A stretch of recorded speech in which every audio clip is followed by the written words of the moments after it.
E aí, meus consagrados, beleza? Puxa a cadeira, se ajeita aí, que hoje o bagulho vai ser doido. A história de hoje, mano, é sobre um cara que ralou tanto na vida que o universo decidiu dar um game over e um new game pra ele ao mesmo tempo. Tá ligado? Então bora lá, que essa saga tá só começando. A gente começa essa parada num cenário que, pra ser sincero, é meio deprimente. Pensa num escritório genérico, de noite, só que é tipo a terceira noite seguida. A única luz que tem é a de um monitor, piscando e jogando aquele brilho azulado num rosto que tá só a capa da gaita.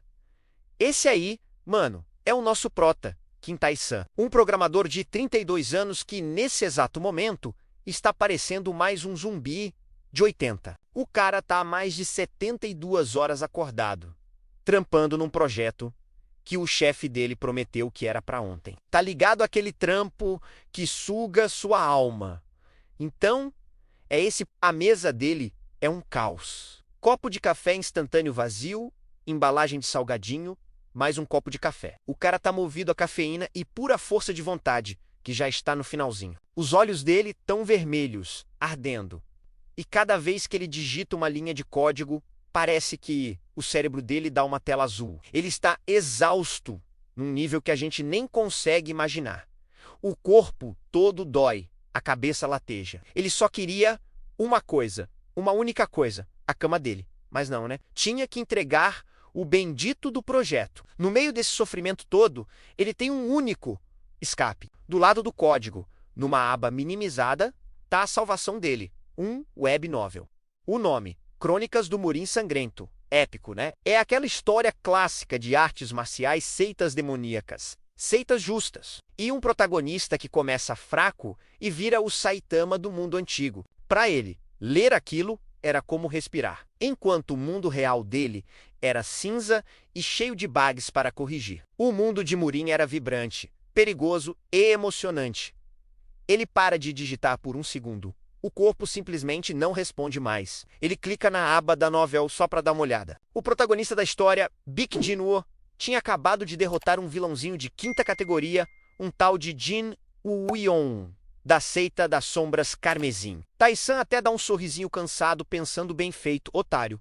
Quem manda ser vilão? Esse Jin Woo-yeon da história era o típico nobre, arrogante, cruel, que só servia de escada pro herói principal mostrar o quão forte ele estava ficando. Um personagem totalmente esquecível, que morria e ninguém sentia falta. E é nesse momento, mano, com o pensamento nesse vilão secundário, que o corpo do Kim Tae-sung finalmente desiste. Ele sente uma pontada aguda no peito, uma dor que faz ele perder o ar. A visão fica turva.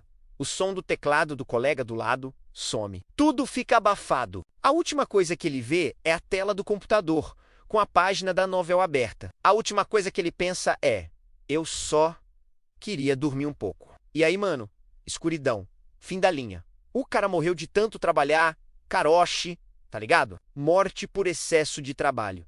Que final bosta, né? Mas calma, que é aqui que a história de verdade começa. Pausa dramática. Pô, luz. Mas não é a luz do hospital, nem a luz do céu, nem nada disso. É uma luz suave, que entra por uma janela de papel de arroz. O nosso prota, ou melhor, a consciência do nosso prota, começa a acordar. A primeira coisa que ele sente não é dor, é conforto. Um conforto absurdo. Ele está deitado em algo macio, fofinho, coberto por uma seda que parece que custa mais do que o apartamento dele. O ar tem um cheiro estranho, uma mistura de incenso de sândalo com alguma outra erva que ele não conhece. Ele abre os olhos piscando devagar, e a primeira coisa que ele vê é um teto de madeira escura, toda trabalhada com os desenhos de dragão entalhados. Ele fica ali, deitado, processando. Ué, onde eu tô? Isso aqui não é o meu AP, nem o hospital. Ele senta devagar e o corpo dele, mano, o corpo dele se move com uma facilidade que ele não sentia há anos, sem dor nas costas, sem rigidez no pescoço. Ele olha para as próprias mãos. São mãos de um jovem, pele lisa, dedos longos, sem nenhum calo de tanto digitar. Ele toca no próprio rosto. É liso, sem a barba por fazer, sem as olheiras fundas. Cabelo! Ele puxa uma mecha e vê que está longo, preto e sedoso, caindo pelos ombros. Aí o pânico começa a bater. Ele levanta de vez. O quarto é gigantesco, todo no estilo asiático antigo, tá ligado? Móveis de madeira laqueada, biombos pintados à mão e numa parede, pendurado num suporte, tem uma espada. Uma espada de verdade, com a bainha preta e detalhes em vermelho. Caraca, que lugar é esse? Ele corre, meio tropeçando nas próprias pernas, até um espelho de bronze polido que está num canto. E quando ele olha o reflexo, o coração dele para, de novo, o cara no espelho não é Kim Tai-san, o programador de 32 anos. É um moleque de uns 19 anos, bonito pra caramba, mas de um jeito meio intimidador, rosto pálido, traços afiados e os olhos. Os olhos têm um brilho de arrogância, de crueldade. É um rosto que ele conhece. Ele fica encarando o reflexo, a boca seca. Não pode ser. E aí, como uma enxurrada, vem a dor de cabeça. Mas não é uma dor de cabeça normal, é como se a mente dele estivesse sendo invadida. Memórias, dezenas, centenas de memórias que não são dele, começam a pipocar na cabeça. Cenas de um garoto sendo treinado até o limite. Cenas dele humilhando servos. Cenas dele sorrindo enquanto praticava técnicas de espada mortais. Cenas de reuniões numa seita sombria, onde todos o tratavam com uma mistura de medo e respeito. E no meio dessas memórias, nomes surgem. Seita das Sombras Carmesim. 5 grandes seitas demoníacas. E o nome dele, o nome que todos usam para se referir a ele nessas memórias. Jin Woo-yeon. Aí, mano, a ficha cai. Cai com o peso de um caminhão. Jin Woo-yeon, o vilãozinho da novel. O personagem que ele viu morrer na tela do computador segundos antes de morrer, ele cambaleia para trás, caindo sentado na cama luxuosa. A cabeça dele está girando. Eu reencarnei. Mas por quê? E por quê? Por que logo nele? Ele está dentro da Crônicas do Murim Sangrento. Não como um leitor, mas como um personagem. E não é protagonista maneirão, não. É o vilão secundário. O saco de pancadas. O cara que existe na história por um único motivo: ser morto pelo herói para mostrar o quão forte o herói ficou. Ele lembra perfeitamente do capítulo 50. Jin Woo-yeon, cheio de arrogância, desafia o protagonista Baek Jin-woo por causa de alguma besteira, tipo um artefato ou uma disputa de território. E o Baek Jin-woo, que já está começando a ficar boladão, simplesmente humilha ele na frente de todo mundo e corta a cabeça dele fora com um único golpe. Fim. Acabou. Carreira do vilão durou 50 capítulos. O nosso prota, agora no corpo do Jin Woo-yeon, começa a rir. Um riso desesperado, histérico. O cara trabalhou a vida inteira até morrer de exaustão, sonhando com um pouco de paz. E o universo joga ele no corpo de um cara que está numa contagem regressiva para ser decapitado. Que piada de mau gosto, tá ligado? Ele para de rir e olha em volta. O quarto luxuoso, as roupas de seda, a espada cara na parede, tudo isso pertence a um homem condenado. Ele é o jovem mestre da seita das Sombras Carmesim, uma das seitas mais temidas do mundo demoníaco. Ele tem poder, tem status, tem subordinados que tremem na base só de olhar para ele. Mas nada disso importa, porque ele sabe o roteiro. Ele sabe o final dele. E aí, no meio do pânico e do desespero, um pensamento surge. Um pensamento que começa a sobrepor todos os outros. Ele olha para a cama, aquela cama enorme, macia, com travesseiros de pluma de ganso e cobertores de seda. A cama que ele não teve tempo de aproveitar na vida passada. A cama que representa o descanso que ele nunca teve. Ele pensa na sua vida como Kim Tai-san. Acordar às 6 da manhã, pegar transporte lotado, trabalhar 12, 14, 16 horas por dia, comer mal, dormir pouco, viver estressado. Tudo para quê? Para morrer na frente de um computador. Agora ele está aqui, num corpo jovem e saudável, no mundo de fantasia, mas com uma sentença de morte na cabeça. Ele poderia tentar mudar o destino, tentar ficar mais forte que o protagonista, tentar fugir, talvez.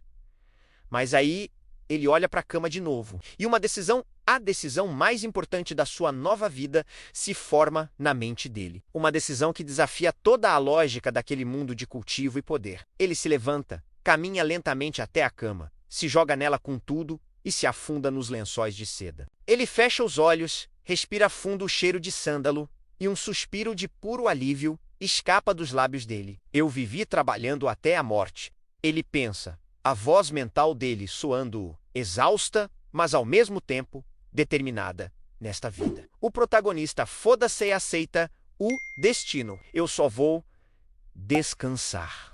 E com esse pensamento, o cara que acabou de reencarnar num dos mundos mais perigosos que existem, no corpo de um vilão com data marcada para morrer, simplesmente se aconchega, puxa o edredom até o queixo e apaga. Ele volta a dormir.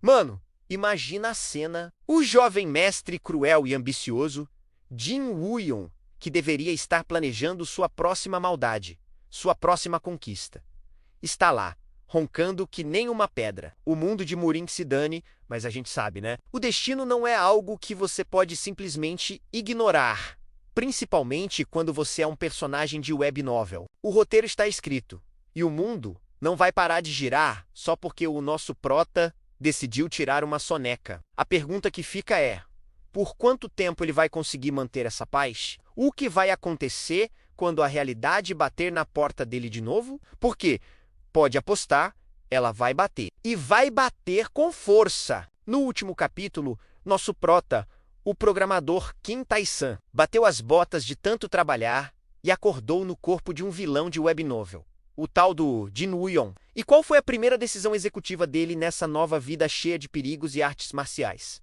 Exatamente, tirar um cochilo. Gênio, né? Agora, bora ver o que acontece quando o despertador biológico desse maluco finalmente toca. A cena começa com a mesma imagem. O nosso prota, agora com o rostinho bonito e arrogante do Jin Woo-yeon, esparramado na cama. Mas agora já é outro dia. Um raio de sol teimoso conseguiu passar pela fresta da janela de papel e está batendo bem na cara dele. Ele resmunga, se vira pro outro lado, tentando fugir da luz. Ele está naquele estado de sono gostoso, tá ligado? Aquele que você não quer largar por nada. Ele não sentia um sono tão bom. Bom, desde que ele se entendia por gente na vida passada, só que enquanto ele tá ali, meio acordado, meio dormindo, a cabeça dele começa a funcionar de um jeito estranho. Lembra daquelas memórias que invadiram a mente dele antes? Agora elas estão voltando, mas de forma mais organizada. É como se o cérebro dele tivesse passado a noite inteira desfragmentando o HD, tá ligado? E agora ele está acessando os arquivos. Eita, que os arquivos são pesados, meu amigo. Ele começa a ver a vida do Jin Woo-yeon original como um filme. E que filminho de terror, viu? Ele vê um moleque, com uns 10 anos, sendo forçado pelo pai, o líder da seita das sombras, Carmesim, a treinar debaixo de uma cachoeira congelante. O pai dele falando que a fraqueza é um pecado e que ele precisa ser o mais forte para honrar o nome da família. Bagulho pesado, mó vibe pai do Gaara. Aí a cena muda. Ele vê o Jin Woo-yeon, adolescente, já com aquela cara de poucos amigos, treinando com outros discípulos da seita. Um dos caras erra um movimento, e o Jin Woo-yeon, sem nem piscar, quebra o braço do coitado. E ele fala algo tipo, incompetentes não merecem empunhar uma espada na minha presença. Caraca, o moleque era um cuzão. Sério, não tinha um pingo de empatia. Nosso prota, lá no fundo da mente, fica só assistindo a isso tudo horrorizado, pensando, mano, eu estou no corpo de um psicopata mirim. Aí vem a parte importante, o arquivo que explica o motivo do ódio dele pelo protagonista da novela, o Baek Jin-woo. Acontece que teve um grande torneio das seitas jovens, um tempo atrás. O Jin Woo-yeon, todo arrogante, achando que era o rei da cocada preta, chegou lá para humilhar todo mundo. E ele estava conseguindo, até que ele cruzou com o Baek Jin-woo. Naquela época, o prota da novela ainda não era o monstro que viraria depois, mas ele já era diferenciado. A luta dos dois na memória é intensa. O Jin Woo-yeon ataca com tudo, usando as técnicas sombrias e cruéis da seita dele. Mas o Baek Jin-woo, com uma calma irritante, só se defendia, se esquivava. Ele era da seita do Monte Celestial, uma seita justa, e o estilo dele era todo limpo, todo elegante. No final da luta, O Big Dino não só venceu, como ele venceu sem nem suar direito, e ainda soltou uma frase na frente de todo mundo. Algo como: sua esgrima é cheia de aberturas, e sua alma é vazia. Você não é meu oponente. Mano, a humilhação. Para um cara orgulhoso como o Jin Woo-hoon, original, isso foi pior que a morte. Foi ali que a semente do ódio foi plantada. Ele jurou que ia destruir o Big Dino e tudo o que ele representava, e foi essa obsessão que levou ele direto para a cova. E aí, como um grande finale nesse cinema mental, a memória mais crucial de todas se desenrola. A cena do capítulo 50. Nosso prota vê tudo em primeira pessoa agora. Ele, como Dino Woo-yeon, encurrala o Big Dino numa floresta. O Dino Woo-yeon tá com um sorrisinho de vilão de filme B, falando um monte de groselha, tipo: hoje você vai pagar pela humilhação, seu desgraçado. Só que o Big Dino do capítulo 50 não é mais o mesmo do torneio.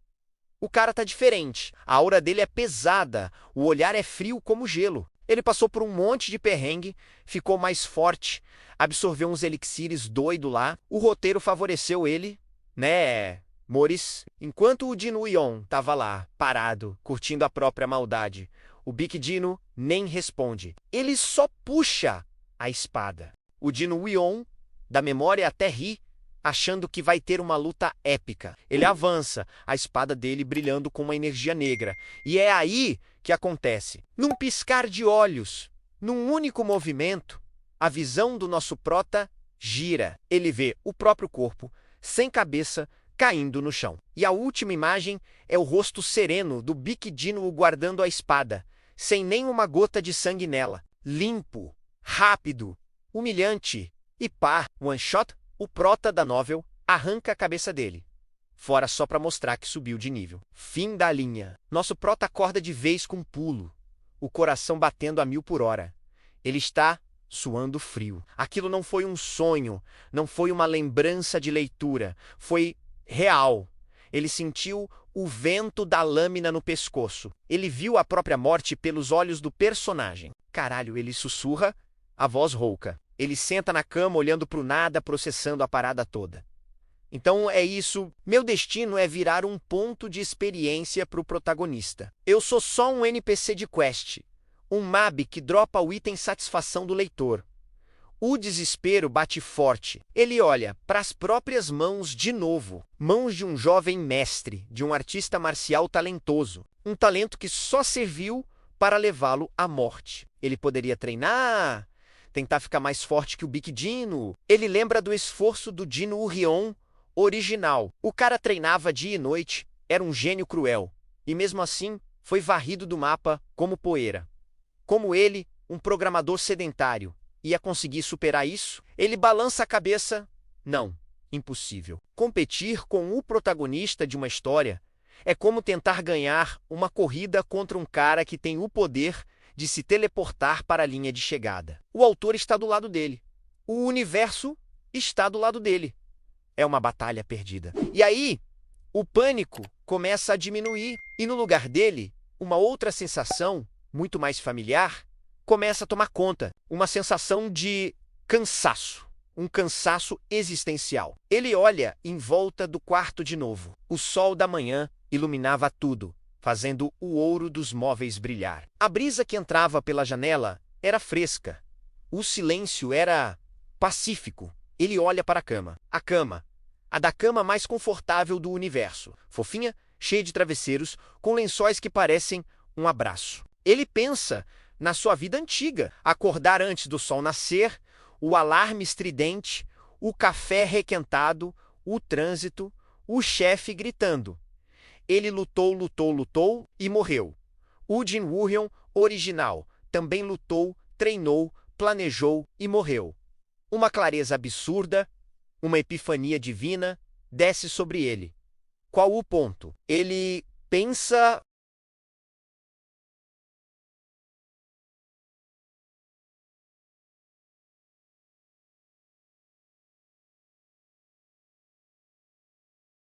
É, basicamente, um grande escritório corporativo, só que com espadas. Ele fecha a janela de madeira, com um baque suave. Vira as costas para o mundo lá fora. Um sorriso, o primeiro sorriso genuíno naquele rosto, aparece. Não é o sorriso arrogante do Jin Woo-hyun, é o sorriso cansado e satisfeito de Kim Tae-san, que finalmente encontrou o paraíso. Ele caminha de volta para a cama. Ele ajeita os travesseiros. Ele se deita suspirando de prazer ao sentir a maciez das costas. Eu já sei o final do filme. Ele murmura para o teto. Eu morro no capítulo 50, beleza. Até lá. São quantos dias, meses, anos? Não importa. Ele se vira de lado, se aninhando como um gato. Na minha vida passada, eu vivi para trabalhar. Foi uma merda. Nesta vida, eu vou viver para descansar. Ele puxa o edredom de seda até o pescoço. Meu novo objetivo de vida é procrastinar minha própria morte, no maior luxo possível. Foda-se o Bikidino, foda-se a seita. Eu, Jin Woo-hyun, declaro oficialmente aberta a minha aposentadoria. E com essa resolução firme, com essa nova e gloriosa filosofia de vida, o vilão, que deveria estar tramando a queda do herói, fecha os olhos e volta a dormir. Profundamente. A câmera se afasta lentamente da cama, mostrando o jovem mestre dormindo serenamente, um contraste bizarro com a reputação de demônio que ele tem. O quarto está quieto, pacífico, mas aí, do lado de fora da porta. Toc, toc, toc. Uma batida firme na porta de madeira. Toc, toc, toc. A batida fica mais insistente, e uma voz grave e respeitosa ecoa pelo silêncio. Jovem mestre, por favor, perdoe a interrupção, mas o Lorde da seita exige sua presença. Temos uma missão urgente. O nosso prota, lá no meio do seu sono divino, só franze a testa, irritado. Ele se mexe, bota o travesseiro em cima da cabeça, tentando abafar o som. Eita! Parece que o mundo lá fora não tá muito afim de deixar o nosso prota tirar o seu sono de beleza. Quem será que está enchendo o saco? E que missão urgente é essa? Será que o nosso herói da preguiça vai conseguir ignorar o chamado do dever? Meu amigo, isso a gente vai ter que esperar para ver. Fica aí que a coisa vai começar a ficar interessante. Até o próximo capítulo. Então, a cena abre com o nosso herói, Jin Woo-hyun, no 7º sono. Mas não é um sono qualquer, mano. É o sono. Aquele sono REM profundo, com direito a sonho e tudo. E que sonho, meus amigos? Ele não está sonhando com espadas ou poder. Ele, a consciência de Kim Tae-san, está sonhando que está numa praia. Areia branquinha, água azul clarinha, um solzinho gostoso na pele. Ele está numa daquelas cadeiras de praia de óculos escuros, segurando um copo suado com algo que parece uma caipirinha. Não tem chefe, não tem prazo, não tem bug para corrigir. Só o barulho das ondas e uma paz que ele não sentia. Bem, nunca... Ele está prestes a dar mais um gole na bebida dos deuses quando toc, toc, toc. O som da batida na porta do quarto dele vaza para o sonho. No sonho, parece um coco caindo na areia. Ele ignora. Toc, toc, mais alto, mais insistente. No sonho, agora parece que alguém está martelando um quiosque do lado dele. Ele franze a testa, irritado. Pô, qual foi? Nem no paraíso ele pode ter paz. E aí a voz vem, abafada pela porta e pela distância, mas firme como uma rocha. Jovem mestre, com sua licença. Jovem mestre, trago notícias urgentes. Essa voz rasga o sonho dele no meio. A praia some. A caipirinha evapora. A paz vai para o espaço. De repente, ele está de volta no quarto luxuoso, debaixo do edredom, com a cabeça doendo de raiva por ter sido acordado. Ele abre um olho, só uma frestinha, e encara a porta de madeira maciça como se pudesse insoneira lá com o olhar. Notícias urgentes. Ele resmunga baixinho para si mesmo, a voz toda ferrada de quem acabou de acordar. Urgente para quem, cara pálida? A única coisa urgente aqui é meu ciclo de sono. Ele se vira para o outro lado, decidido a ignorar. Técnica milenar do seu não vejo não existe, mas o cara lá fora é persistente. Toc, toc, toc! Jovem mestre! É um assunto de extrema importância, ordenado diretamente pelo Lorde da seita. Pronto, tinha que envolver o chefão, o pai dele. O cara que Pelas memórias que ele absorveu, é basicamente o Darth Vader do mundo de Murim, só que com umas roupas de seda chiques. Nosso prota suspira. Um suspiro longo, sofrido, o suspiro de um homem que só queria mais 5 minutinhos. Ele sabe que se ignorar uma ordem direta do líder da seita, a coisa pode ficar feia. Feia, tipo, guardas arrombam a porta e te arrastam para fora da cama. E isso, definitivamente, ia atrapalhar o descanso dele. Com a força de vontade de um cara se arrastando para trabalhar na segunda-feira, ele joga as pernas para fora da cama. O chão de madeira está frio. Ele se arrepia todo. Que ódio!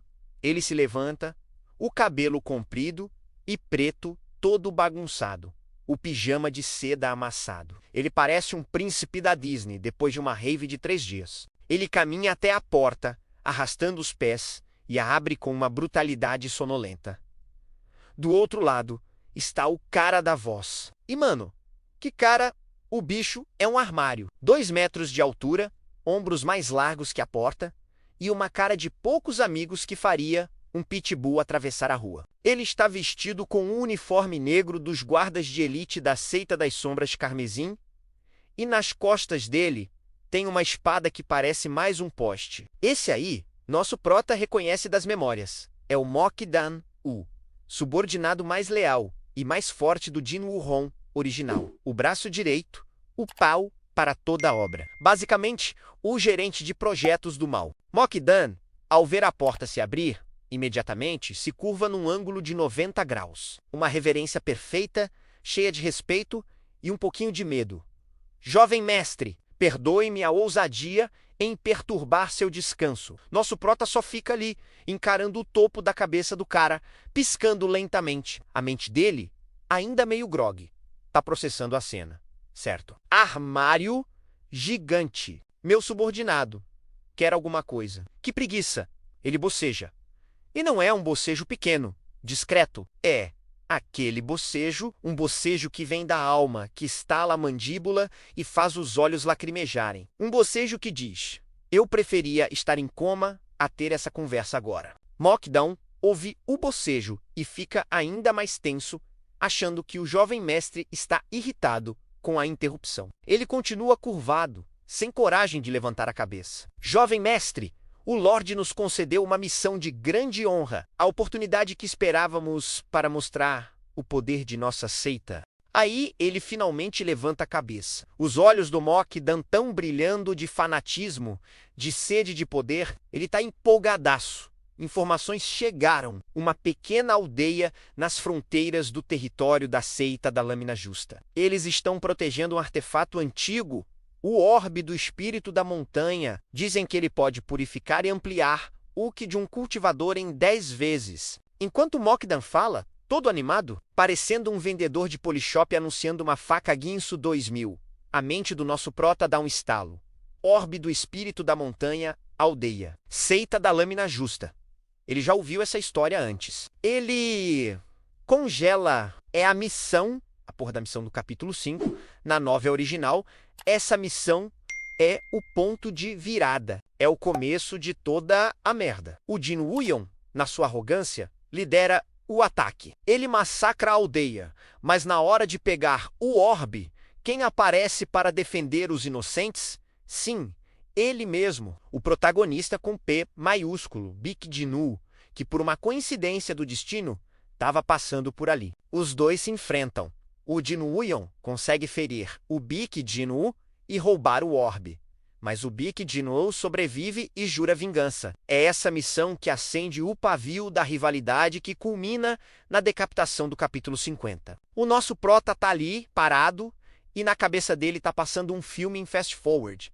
Ele indo para a aldeia, lutando, se estressando, trombando com o protagonista, começando uma briga que ele já sabe que vai perder no final. Tudo isso por causa de uma bolinha brilhante. Mok'dan, sem perceber o curto-circuito mental do chefe, continua sua arenga. Esta é a nossa chance, jovem mestre. Com o orbe, seu cultivo vai disparar. Você poderá finalmente superar aquele verme do Bik Jin-woo. Vamos invadir ao anoitecer, pegar o artefato e não deixar testemunhas. Sua liderança será crucial para esmagar qualquer resistência. Ele está praticamente vibrando, a mão já no cabo da espada, pronto para ir fatiar uns aldeões. O nosso prota, Dino Wurrion, pisca uma vez, pisca duas. Ele olha para o Mok'Dan, com seus olhos brilhando de fervor assassino. Depois, ele olha por cima do ombro do Mok'dan, para dentro do seu quarto.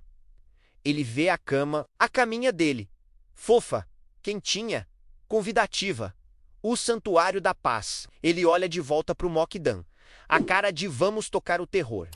Depois para a cama, a cara de vem dormir, neném, Mok'dan, cama, Mok'dan, cama. A decisão mais difícil da vida dele. Durou uns 3 segundos. Ele olha para o Mok'dan, a cara mais neutra e entediada do mundo, e fala, com a voz ainda meio rouca de sono. Ah, legal. Mas estou meio cansado, sabe? Pausa. Silêncio. O cérebro do Mok'dan para de funcionar. Deu tela azul. O que ele ouviu? Cansado. O jovem mestre Jin Wurrion, o cara que uma vez lutou por 3 dias seguidos, sem dormir só para provar um ponto? O demônio em forma de homem que via a violência como um passatempo? Cansado, nosso prota, vendo a cara de tacho do subordinado, continua, como se fosse a coisa mais óbvia do mundo. Pois é. Dormi mal. Dor nas costas. Acho que é o tempo. Então, é o seguinte. Ele aponta com o queixo pro grandalhão. Você vai no meu lugar. Leva os caras, pega o negócio aí e tenta não fazer muita bagunça. E me traz um chá quando voltar. Tô precisando. E com isso, ele começa a fechar a porta. Mok'dan desperta do transe. O choque inicial vira pânico.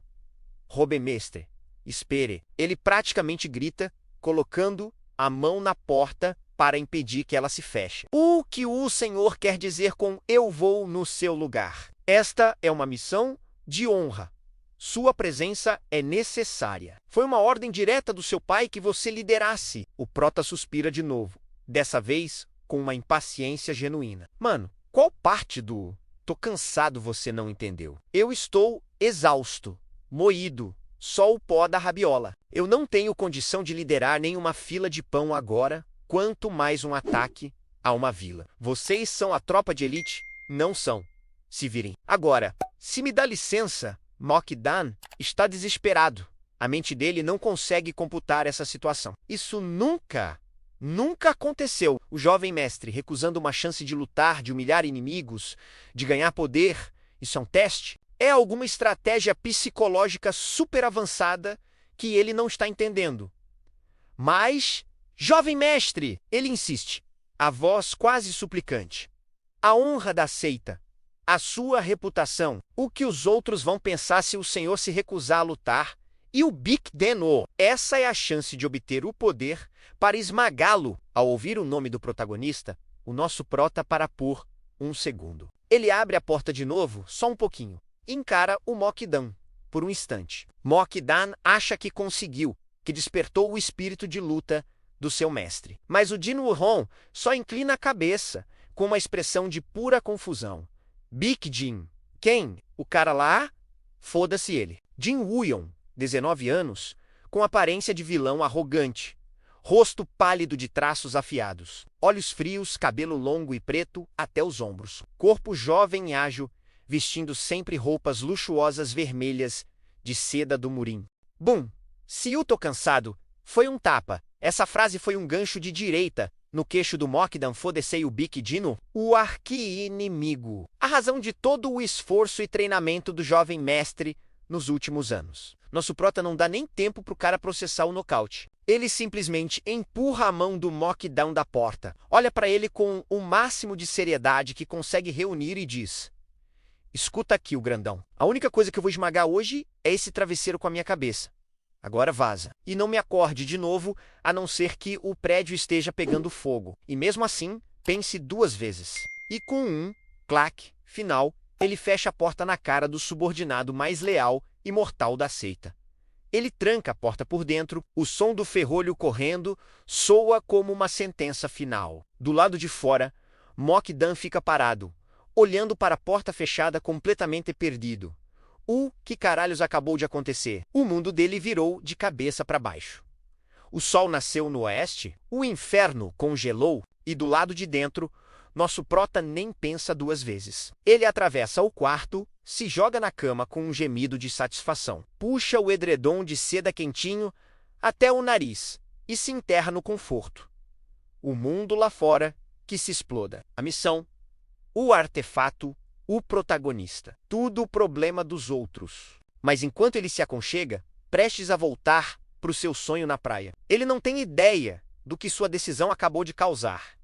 Ele acha que está evitando o roteiro, fugindo do destino. Mas e se? E se a recusa dele for, na verdade, um novo tipo de gatilho? Uma ação tão fora da curva, tão inesperada, que o próprio sistema do universo precise se recalibrar? Ele está quase dormindo, a mente já ficando branca, quando de repente, bem na frente dos olhos fechados dele, um brilho azul começa a piscar. Uma luz que não vem do quarto. E uma linha de texto, como a de um videogame, começa a se formar na escuridão da mente dele. Eita! Que é essa agora? Parece que a preguiça dele chamou a atenção de alguém. Ou de alguma vezes coisa. E agora, meus amigos, é que o jogo vai começar a ficar interessante de verdade. Segura a ansiedade para o próximo capítulo. A cena começa exatamente onde paramos. O nosso prota está no nirvana. Ele se jogou na cama, o corpo todo relaxado, a mente finalmente em silêncio depois daquele estresse todo de ser acordado. Ele está ali se aninhando no edredom de seda, o cheirinho de sândalo no ar. É a paz, ele está com um sorrisinho de canto de boca, aquele sorriso de quem acabou de cancelar um compromisso chato. Ele está pensando. É isso, consegui. O primeiro dia da minha aposentadoria de vilão. Agora é só dormir até o capítulo 49 e depois eu penso no que fazer. Ou não. Ele fecha os olhos, a escuridão é bem-vinda, quentinha, confortável. A consciência dele está começando a se dissolver naquele estado delicioso que precede o sono profundo. Ele já está quase lá, quase voltando para a praia particular dele com a caipirinha imaginária. Quando de repente, um som que não pertence àquele lugar. Não é o som de uma espada, nem de um gongo, nem de um servo andando no corredor. É um som eletrônico, limpo, cristalino, agudo. O som de uma notificação de celular. Ele franze a testa ainda de olhos fechados. Ué, que foi essa? A mente dele, meio grogue, tenta buscar uma explicação lógica. Será que é algum pássaro estranho? Algum instrumento musical que ele não conhece? Mas não. O som é muito digital. É o tipo de som que ele ouvia 100 vezes por dia na sua vida passada. Ele tenta ignorar. Deve ser coisa da minha cabeça. Estresse pós-reencarnação. Ele se vira na cama, se afundando mais no travesseiro. Silêncio. Ah, viu? Era só din-din, 2 sons seguidos, mais altos agora. E junto com o som, algo muda. Mesmo de olhos fechados, ele percebe uma luz azulada, que está pulsando contra as pálpebras dele. É como se alguém tivesse ligado uma TV de LED a um palmo do rosto dele. Aí a irritação começa a vencer o sono. Ah, qual é? Ele resmunga.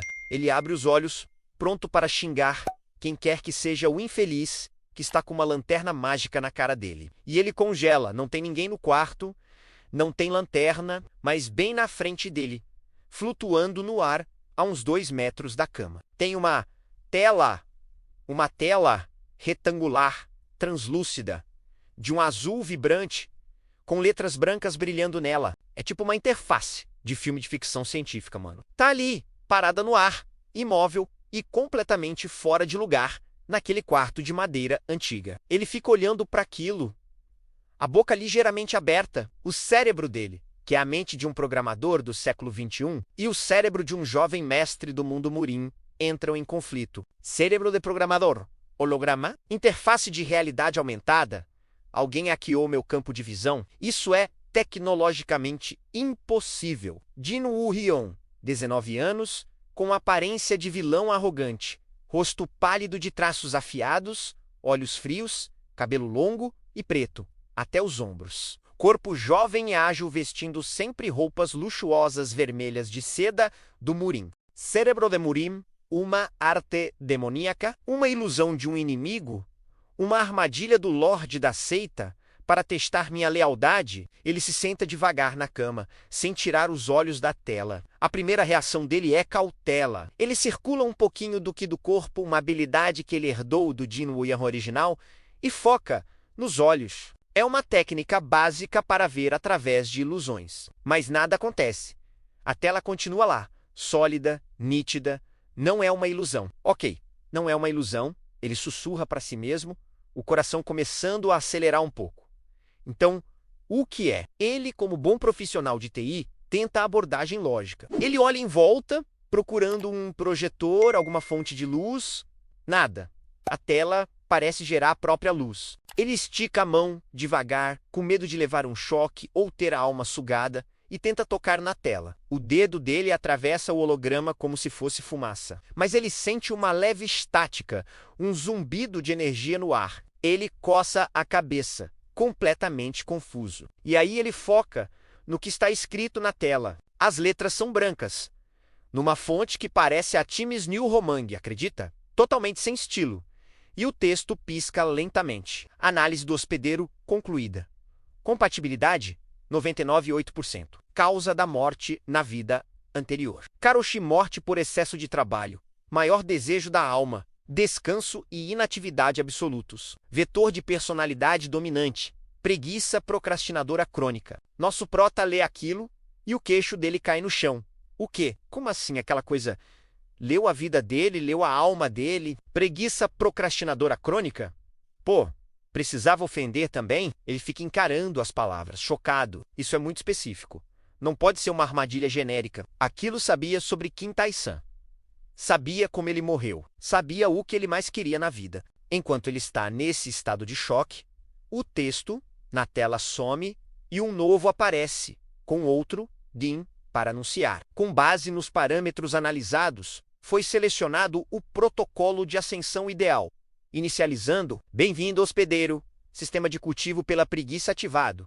Mano, pausa. Vamos processar isso juntos. Nosso prota fica lendo e relendo essa última frase. Ele esfrega os olhos. Ele se belisca com força. Ai!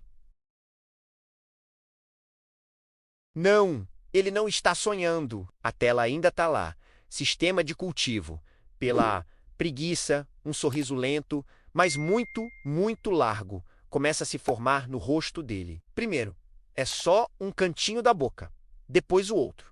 E de repente, ele não aguenta. Ele joga a cabeça para trás e começa a rir. Uma risada alta, genuína, descontrolada. Uma risada de puro alívio e incredulidade. Ele ri tanto que a barriga dói. Lágrimas começam a escorrer pelo rosto dele. Não é possível. Ele grita no meio da risada. Não podemos ser. Existe isso. Existe um Deus da preguiça e ele me abençoou? Na sua vida passada, ele leu centenas de web novels. Tinha sistema de tudo que é tipo. Sistema de espadachim, sistema de necromante, sistema de culinarial. Mas um sistema de preguiça, isso era novo. Isso era perfeito. Era como se o universo olhasse para ele, visse o coitado que ele era e falasse: toma aqui, meu filho. Você sofreu demais. Tá aqui o seu Valor-Conforto divino. Depois que o ataque de riso passa, ele enxuga as lágrimas, respirando fundo. Ele se sente mais leve do que nunca. Aquele medo do futuro, do Big Dino, da morte no capítulo 50. Tudo isso parece pequeno agora. Ele tem um sistema, e não é qualquer sistema. É o sistema feito sob medida para ele. Com um novo ânimo, ele se vira para a tela, agora com o olhar de um gamer prestes a explorar um novo jogo. Ok. Sistema Sam, mostra para mim o que você sabe fazer. Como se ouvisse o pensamento dele. A tela muda de novo. Status Miss, ex-Loha, ajuda 4 abas. Igualzinho a um menu de RPG. Ele, sendo um ex-programador, sente um quentinho no coração.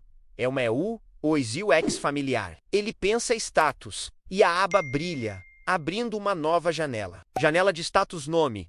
Jin Woo-hon, hospedeiro. Kim Tai-san. Idade, 19 título. Jovem mestre da seita das sombras. Carmesim. preguiçoso escolhido. Cultivo, pico do reino da formação de Ki estagnado Ki interno. 850.000. Força, 35 agilidade. 42 resistência. 38 inteligência. Mundo atual. 65 sabedoria vida passada. 88 pontos de preguiça. PP, 0 habilidade. Inatas. Esgrima da sombra carmesim intermediário. Passos fantasmas. Iniciante. Técnica de ocultação de Ki intermediário. Memória reidética legado do hospedeiro anterior, Jin Woo-yong. 19 anos, com aparência de vilão. Arrogante, rosto pálido de traços afiados. Olhos frios, cabelo longo e preto até os ombros. Corpo jovem e ágil, vestindo sempre roupas luxuosas vermelhas de seda do Murim. Ele analisa os status pico da formação de Ki. Então o Jin Woo-hong original era bem fortinho para a idade dele, hein? Estagnado. Faz sentido, o cara devia ter batido num gargalo. O que chama a atenção dele é a sabedoria vida passada. Pelo menos meus anos de programação serviram para alguma coisa. E o título, o preguiçoso escolhido. Ele ri disso. É ridículo e glorioso ao mesmo tempo. A parte mais importante, pontos de preguiça, PP. Então essa é a moeda do jogo, hein? Tipo XP ou dinheiro. Ele fecha a janela de status mentalmente e pensa em ajuda. Ele precisa entender as regras desse jogo. A tela de ajuda se abre. É um textão, tipo termos e condições de software que ninguém nunca lê. Mas ele, meu amigo, ele lê cada palavra. Ele é um programador.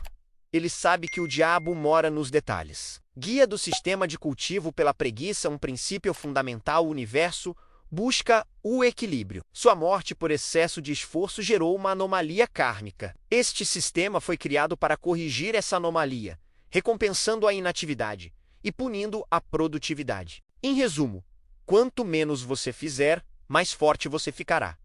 Ele para de ler e lê a frase. Quanto menos você fizer, mais forte você ficará. É a frase mais bonita que ele já leu em 2 vidas. Ele continua: tu, pontos de preguiça. PP, a moeda universal do sistema. PP são gerados ao completar missões de inatividade e ao executar ações preguiçosas no dia a dia. Exemplos de ações preguiçosas que geram PP: bocejar NOL, Sato PP. Tirar um cochilo não planejado 5 PP. Delegar uma tarefa com sucesso 10 PP. Encontrar uma desculpa para não se levantar 2 PP. Ações que consomem PP penalidades. Realizar esforço físico desnecessário, menos 5 PP. Se voluntariar para uma tarefa, menos 20 PP. Treinar artes marciais deliberadamente, menos 100 Partido Popular por hora. Mostrar iniciativa, menos 50 Partido Popular. Nosso prota arregala os olhos. Caraca, então eu já ganhei 10 PP quando mandei o Mokdan ir no meu lugar. Ele se sente um gênio da vadiagem. O sistema literalmente pune o esforço. Se ele tentasse treinar como o Jin Woo-hong original, ele ia ficar mais fraco. Que sistema maravilhoso! Missões de inatividade. Missões principais fornecidas pelo sistema com recompensas significativas. As missões sempre envolverão evitar trabalho, esforço ou responsabilidade. A dificuldade da missão é proporcional à pressão externa para que você haja. Loja do sistema. Utilize seus pontos de preguiça PP para comprar habilidades, técnicas, elixires, artefatos ou até mesmo desculpas perfeitas para evitar situações indesejadas. Loja. Ele pensa em loja e a janela pisca, mas uma mensagem aparece: loja bloqueada. Requer 1000 PP para desbloquear. Ok. Faz sentido. Tenho que farmar os pontos primeiro. Ele volta para o guia. Habilidades passivas. O sistema pode conceder habilidades que funcionam automaticamente, maximizando sua eficiência preguiçosa. Ele termina de ler e fica ali, flutuando numa nuvem de felicidade. É real. É funcional. Tem regras claras. E todas as regras são a seu favor. É a utopia de qualquer procrastinador. Ele respira fundo, sentindo o poder da situação. Ele não precisa mais ter medo do Big Dino. Ele não precisa fugir, ele só precisa fazer nada, literalmente. O caminho dele para o poder não é uma montanha íngreme de treinamento e sofrimento. É um colchão de plumas, um sofá confortável, uma rede na varanda. Com um coração cheio de alegria, ele fecha a janela de ajuda e foca na aba Missões. Ele pensa nela com força. Bora lá! Qual o meu primeiro trabalho? Ou melhor, meu primeiro não trabalho. A aba de Missões brilha e uma nova janela se abre, ocupando todo o campo de visão dele. DIM. Nova missão principal gerada título da missão. O primeiro passo da jornada preguiçosa objetivo. Evitar sair da cama pelas próximas 24 horas. Condições. Sair da cama por qualquer motivo resultará em falha imediata da missão. Ser forçado a sair da cama por terceiros também resultará em falha. Suas necessidades biológicas básicas, fome, sede, banheiro, serão suprimidas pelo sistema durante a duração da missão para facilitar a conclusão. Recompensa por sucesso. Mais 10 pontos de Ki direto na base de cultivo. Nova habilidade passiva. Respiração preguiçosa, nível 1. Mais 50 pontos de preguiça. PP. Penalidade por falha. Menos 50 pontos de Ki. Título temporário, o fracassado, inquieto. Bloqueio de novas missões por 7 dias. Aceitar. Recusar. Nosso prota lê a missão e quase chora de emoção. A primeira missão dele é exatamente o que ele ia fazer de qualquer jeito. Ficar na cama por 24 horas. Mano, ele faria isso de graça. Ele faria isso por 72 horas se deixassem. E ainda por cima, o sistema cuida das necessidades biológicas, ou seja, ele não precisa se preocupar em levantar para comer ou ir no banheiro. É o serviço de quarto mais perfeito da história. E a recompensa. Desde que pode não parecer muito, mas ele sabe, pelas memórias do Din Wyon, que um discípulo normal da seita precisa meditar por uma semana inteira, sem parar, para conseguir refinar essa quantidade de que ele vai conseguir isso dormindo. E a habilidade, respiração preguiçosa. Ele não sabe o que é, mas o nome já é promissor. Provavelmente algo que o ajuda a ficar mais forte enquanto descansa. Ele olha para os botões aceitar e recusar. Ele olha para o botão recusar e ri. Quem no universo recusaria isso? Com toda a convicção de 2 vidas, ele foca sua mente, sua alma, todo o seu ser no botão brilhante. Aceitar, aceitar, aceitar com louvor e glória. O botão aceitar brilha intensamente e a tela pisca com um texto verde. Missão: o primeiro passo da jornada preguiçosa. Aceita. Cronômetro iniciado. 23, 59, 59. Supressão de necessidades biológicas ativada. Bom descanso, hospedeiro. A tela do sistema se desvanece no ar, deixando apenas um pequeno cronômetro translúcido no canto do seu campo de visão, que só ele pode ver. Nosso prota, Din Wyon, sente uma onda de calma tomar conta do seu corpo. A leve fome que ele estava começando a sentir desaparece. A vontade de ir ao banheiro também. Ele se sente perfeitamente contente. Com um suspiro que é a mais pura expressão de felicidade, ele se deita de novo. Ele se ajeita, encontra a posição perfeita, puxa o edredom até o queixo e fecha os olhos. Lá fora, o mundo de Murim continua a girar. Mokdan, do outro lado da porta, depois de um longo período de crise existencial, finalmente toma uma decisão. Ele vai liderar o ataque à aldeia. Ele vai cumprir a missão, mesmo sem seu mestre. Talvez, ele pensa, essa seja a verdadeira prova. Talvez o jovem mestre queira que ele prove seu valor sozinho. Com o coração pesado e a mente confusa, ele reúne os homens e parte para a missão que, sem que ele saiba, o colocará em rota de colisão direta com o protagonista da história. Mas o nosso herói não sabe de nada disso. E se soubesse, não se importaria. Ele está seguro, quentinho, e com uma missão divina a cumprir, uma missão de fazer absolutamente nada, enquanto ele mergulha no sono mais justificado e produtivo de sua vida. Uma leve aura azul, quase imperceptível, começa a emanar de seu corpo. É a habilidade respiração preguiçosa se ativando pela primeira vez, mesmo que ele ainda não tenha recebido oficialmente. O que, do ambiente, a energia espiritual do mundo começa a ser lentamente atraído para ele, se refinando e se fundindo com seu corpo, sem nenhum esforço, sem nenhuma meditação. Ele nem sabe, mas enquanto ele ronca, já está começando a ficar mais forte que 99% dos discípulos que estão lá fora suando e sangrando. A jornada do vilão mais preguiçoso e potencialmente mais forte que o mundo de Murim já viu começou de verdade. Mas a verdadeira pergunta é: o que acontece quando um preguiçoso começa a ficar forte pra caralho sem nem tentar? E como o mundo vai reagir quando esse inútil começar a quebrar todas as expectativas, meus amigos? O sono dele vai ser tranquilo, mas o despertar vai abalar o mundo. Fiquem ligados! No último capítulo, nosso prota, Woo Jin Woo-yeon 2.0, aceitou uma missão divina do Requiem instalar o sistema da preguiça. Ficar 24 horas na cama, enquanto o mundo lá fora pegava fogo, ele estava no seu casulo de seda, farmando XP no modo offline. Agora, bora ver o resultado desse investimento. A cena começa num silêncio quase absoluto. O sol lá fora já está em outro fuso horário, indicando que um dia inteiro se passou. A luz que entra no quarto é suave, a luz dourada do fim da tarde. E na cama, no meio daquele ninho de travesseiros e cobertores, uma figura se mexe. Nosso prota começa a despertar. Mas, mano, não é aquele despertar sofrido de quem foi atropelado por um caminhão. Não é o cansaço podre de quem virou a noite trabalhando, como ele costumava sentir na vida antiga.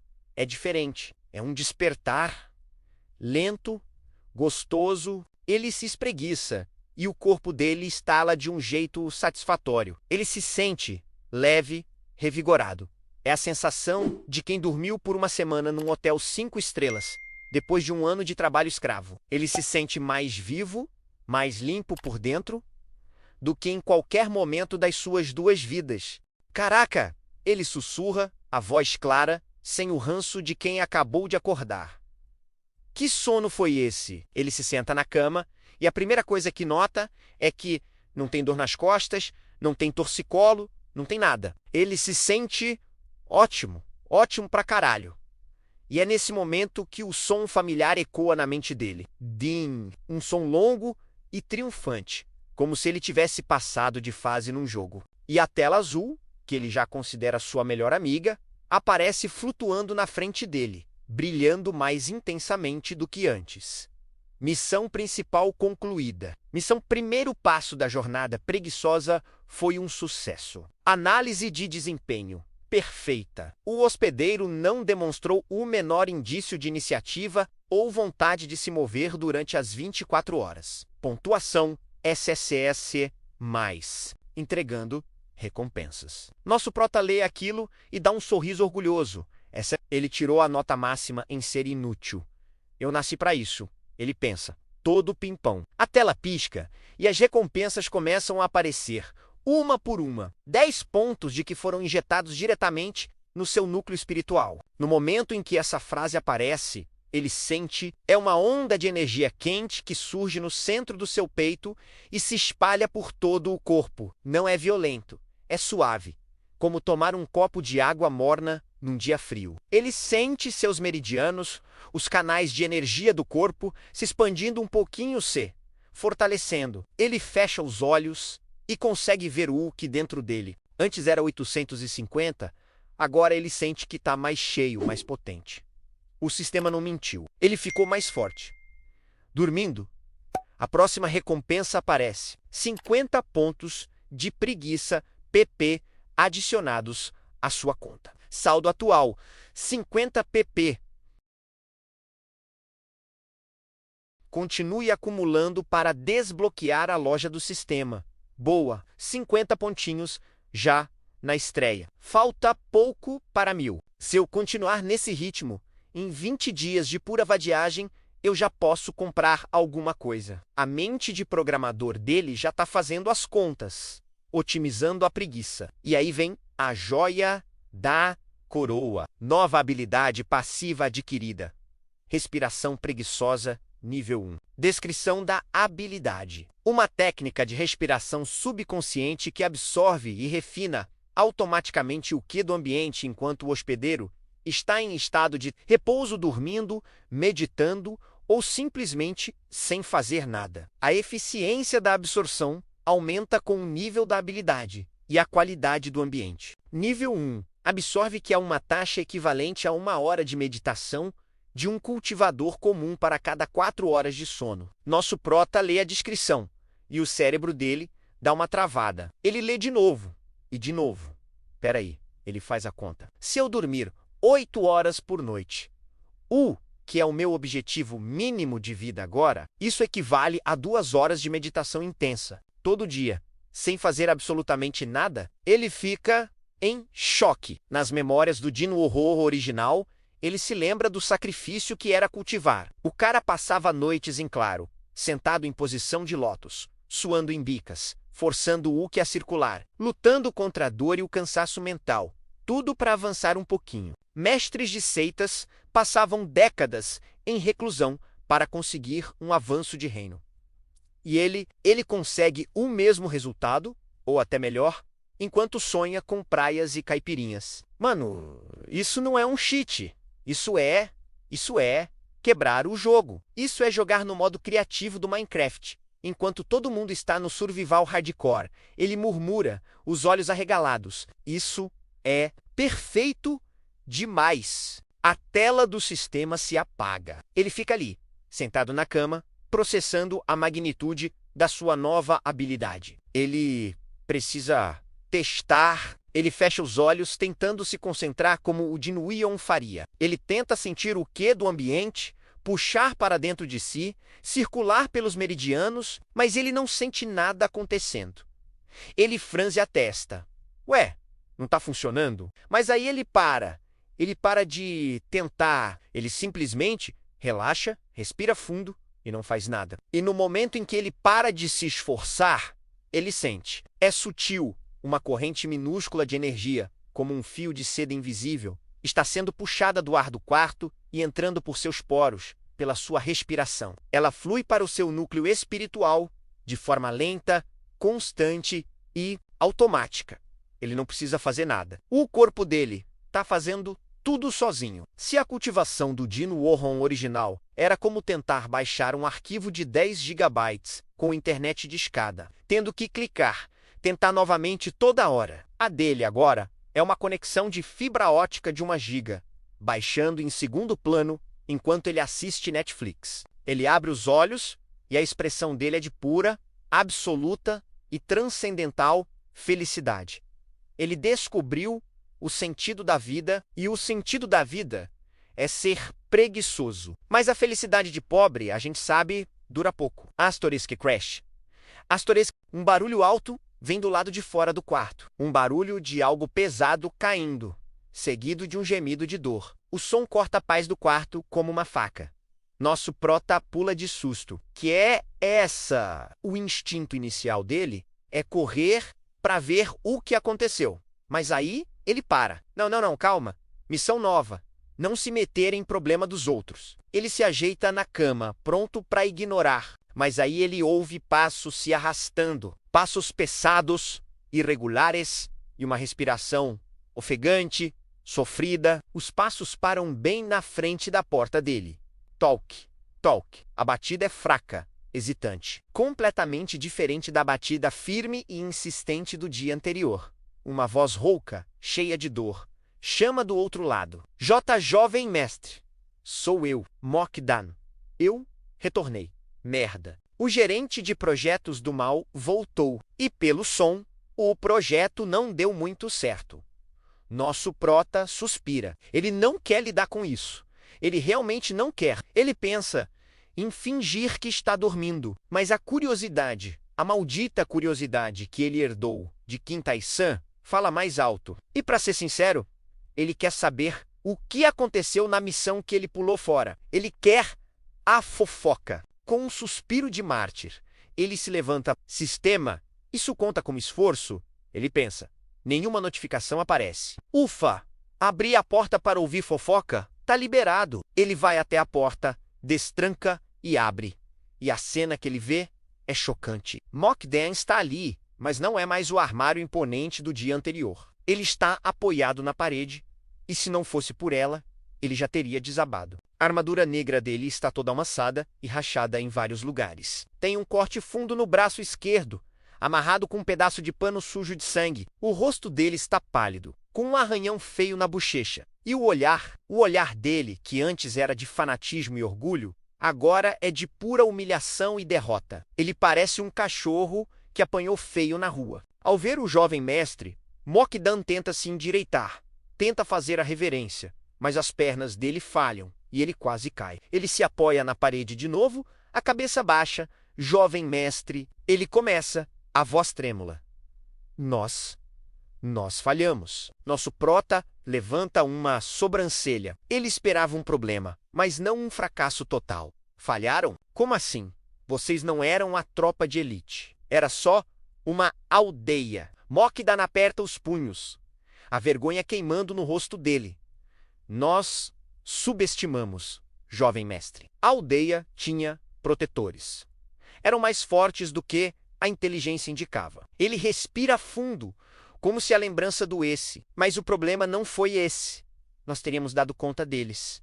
O problema foi ele berrar, ele. Nosso prota pergunta, cruzando os braços, agora genuinamente interessado. Sim, Mokdan continua, a voz baixando. Quando estávamos prestes a tomar o orbe, um homem apareceu sozinho. Um moleque, na verdade. Não devia ter nem 20 anos. Usava roupas brancas, simples, e carregava uma espada comum. A mente do nosso prota dá um clique. Roupa branca, moleque, espada. Ah, não. Ele pensa. Eu ri dele, jovem mestre.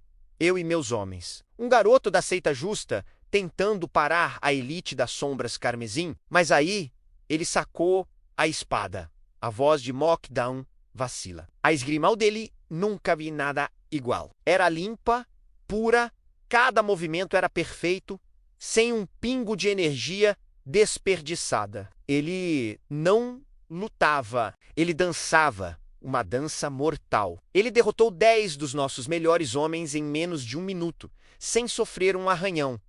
Mokdan olha para o próprio braço ferido.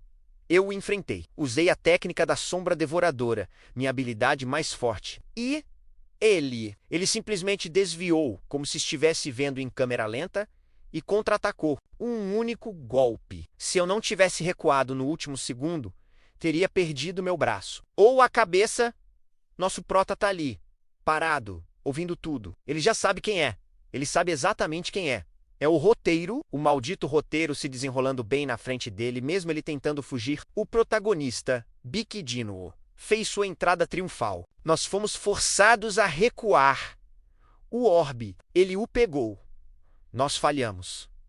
A culpa é minha, jovem mestre. Eu não fui um líder à sua altura. Sem a sua presença, sua força, sua estratégia, fomos apenas brutos incompetentes. Eu aceito qualquer punição. Mokdan finalmente consegue se ajoelhar, a cabeça tocando o chão. Ele está esperando um grito, uma punição, talvez até a morte. Era o que o antigo Jinwoo faria, mas o nosso prota ele está quieto.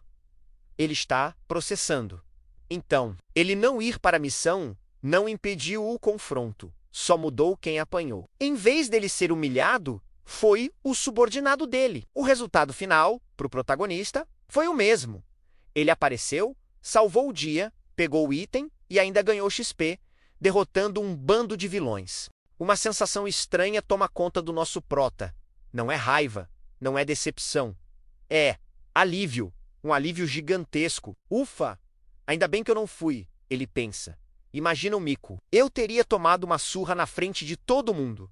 Ele olha para o Mokdan, ajoelhado e tremendo no chão, esperando a sentença. E a única coisa que passa pela cabeça dele é o que ele tinha pensado antes do subordinado chegar. Ele boceja um bocejo preguiçoso e relaxado e fala: Ah, tá, que chato. Enfim. Você trouxe meu chá? Mokdan levanta a cabeça devagar. O rosto dele é uma máscara de pura incredulidade. Ele esperava fúria, tortura, execução. E a primeira pergunta do jovem mestre é sobre o chá, xixá, jovem mestre. Ele gagueja, completamente perdido. Ué, pedi ontem. Chá de jasmim, se não me engano. Deu para trazer ou o moleque de branco roubou isso também. A indiferença total, o desinteresse completo, na falha da missão, na perda do artefato. na humilhação da seita. Isso choca Mokdan mais do que qualquer punição. O que aconteceu com o mestre dele? Que tipo de demônio indiferente ele se tornou? Mas antes que Mokdan possa responder, nosso prota sente um calafrio. Ele se lembra de um detalhe crucial da novel. Mokdan, ele diz, a voz de repente séria. Esse moleque, ele disse, o nome dele, Mokdan, ainda atordoado, assente lentamente. Sim, jovem mestre. Depois de nos derrotar, ele ficou parado sobre o corpo dos nossos homens, olhou diretamente para mim e disse, diga ao seu mestre, para nunca mais pisar em terras justas. Diga a ele que eu, Bik Jin-woo, da seita do Monte Celestial, estarei esperando. Bik Jin-woo, o nome ecoa no quarto. O nome do protagonista, o nome do cara que vai cortar a cabeça dele no capítulo 50. E no exato momento em que o nome é dito, no momento em que a confirmação chega, Din, um som estridente, um alarme vermelho, pisca na mente do nosso prota. A tela do sistema aparece de supetão, mas não é azul e calma.